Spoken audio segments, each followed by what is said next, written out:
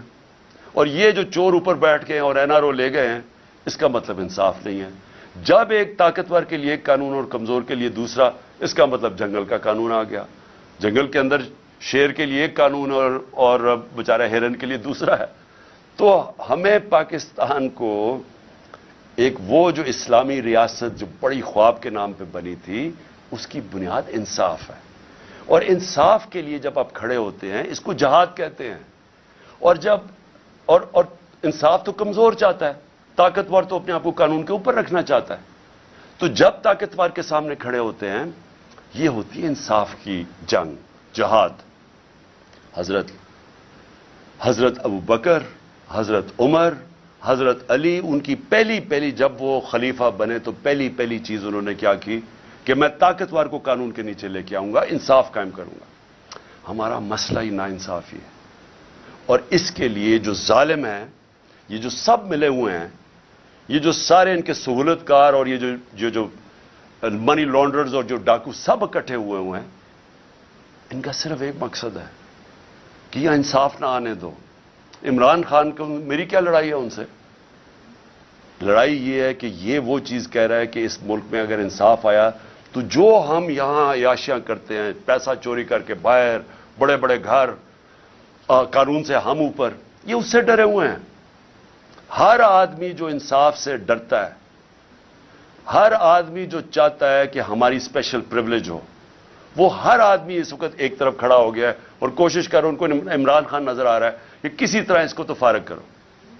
دیکھیں, مجھے نہ جب میں پالیٹکس میں آیا تھا 26 سال پہلے, میں جب موت کا خوف کے اوپر قابو پا چکا تھا, اللہ میں ایمان آ چکا تھا, لا الہ الا اللہ کا مطلب سمجھ چکا تھا کہ اللہ نے فیصلہ کرنے جب دنیا سے جانے. احتیاط کرتا ہوں, احتیاط اس لیے کرتا ہوں کہ یہ جو میرے دشمن ہیں, یہ بڑے جتنے خوف زدہ ہوتے جا رہے ہیں اتنی میری جان خطرے میں ہے. احتیاط کرتا ہوں. جیل میں کیا فرق پڑے گا, جیل میں چلا جاؤں, کتابیں پڑھ لوں گا, بڑی مجھے ٹائم مل جائے گا. لیکن مجھے خوف یہ ہے کہ مجھے یہ اگر ہٹائیں گے اور یہ سمجھتے ہیں کہ اگر میں راستے سے ہٹ گیا تو قوم سو جائے گی. ان کا یہ خیال ہے کہ اگر عمران خان کو ہٹا دیا جائے تو نہ یہ کیمپین کر سکے, کچھ کرے گا, تو تحریک انصاف بھی آہستہ آہستہ ختم ہو جائے گی. اور یہ جو لوگ ہیں انہوں نے تو پھر سے قبول کر لینا جو بھی ہو. تو اس کے اوپر میری جان بھی خطرے میں ہے اور یہ مجھے جیل میں ڈالنا چاہتے ہیں. آپ کو میں صرف یہ کہنا چاہتا ہوں کہ آپ نے یہ فیصلہ کر لینا ہے کہ عمران خان ہو یا نہ ہو, آپ نے اپنی حقیقی آزادی کی جنگ لڑتے رہنا ہے. یہ جہاد ہے آپ کے لیے اور اسی میں آپ کا مستقبل ہے. اگر یہ ہم کامیاب ہو جاتے ہیں اس ٹائم پہ, یہ ملک بدل جائے گا. جو میں نیا پاکستان کی بات کرتا ہوں وہ نیا پاکستان آ جائے گا آپ کا, اس راستے پہ ہم نکل جائیں گے. لیکن ظلم کے نظام پہ کبھی بھی کوئی معاشرہ اوپر نہیں جا سکتا. کفر کا نظام چل جائے گا, ظلم کا نظام نہیں چل سکتا. حضرت علی کا قول ہے, یہ نظام کبھی بھی نہیں چلے گا. اور آپ کے سامنے جدھر ہم گر چکے ہیں, آپ کو پتہ ہے کہ کیوں ہے, کہ جب آپ ان چوروں کو NRO دے دیں اور بیچارہ غریب آدمی جیلوں میں رہے تو اس قوم کی تو کوئی مستقبل نہیں ہے. اس لیے جو بھی مجھے پکڑتے ہیں، آج پکڑتے ہیں، کل پکڑتے ہیں، میں ساری قوم کو یہ کہتا ہوں کہ آپ نے اپنے حقوق کے لیے سڑکوں پہ نکلنا ہے۔ جانوروں اور بھیڑ بکریوں میں یہ فرق ہوتا ہے، بھیڑ بکریاں سارے ظلم سہ جاتی ہیں، انسان کا بڑا مقصد ہوتا ہے، وہ ظلم کا مقابلہ کرتا ہے، وہ جہاد کرتا ہے اور وہ ایک معاشرے کو زندہ کر دیتا ہے۔ حضرت امام حسین کی جو شہادت تھی وہ ساری دنیا کے لیے، مسلمانوں کے لیے ایک چیز سامنے آ گئی کہ جو رائے حق ہے اس کے لیے اگر آپ کی جان بھی چلی جائے آپ اپنے معاشرے کو زندہ کر دیتے ہیں۔ جس طرح علامہ اقبال نے کہا کہ وہ کربلا کی سوچ سے سارا وقت مسلمان ریولوشنری اسپرٹ میں رہتا ہے، اپنے آپ کو پھر سے کھڑا کرتا ہے کہ میں نے رائے حق پہ کھڑا ہونا ہے۔ یہ سیدھی سیدھی جنگ ہے چوروں کی اور رائے حق کی، اور اس کے لیے میں پھر سے قوم کو اپیل کرتا ہوں، میں ہوں یا نہ ہوں، آپ نے اس جنگ، اس جہاد سے ہٹنا نہیں ہے، کیونکہ اگر آپ ہٹ گئے تو یہ سارا پاکستان کا مطلب ختم ہو گیا، پھر یہ بہت بڑا دھوکہ تھا۔ پاکستان زندہ باد۔